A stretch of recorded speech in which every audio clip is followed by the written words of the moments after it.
Detox healing bath recipe is fantastic to flush out toxins and to help your body to de-stress after a long working day. The active ingredients in this bath recipe is number one, activated charcoal. It helps to flush out toxins from your body. Number two, it's Aztec Indian clay. It is fantastic for removing impurities out of the skin and giving your body a healthy glow. Number three is Epsom salts. Epsom salts are rich in magnesium. It helps to restore and rejuvenate the body. And the last ingredient is lavender blossom and lavender essential oils. These are awesome for lifting your spirit and your mood. The recipe is simple. In a bowl, you're going to add a cup of Epsom salts. Then you're going to add a teaspoon of activated charcoal. And then another teaspoon of Aztec Indian clay.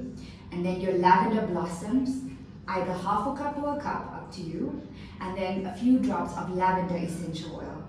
Mix it all together and put it into a beautiful jar like this. And soak in the healing bath for 30 minutes. Because all the toxins would have been flushed out, you need to drink lots of water to keep your hydration levels up.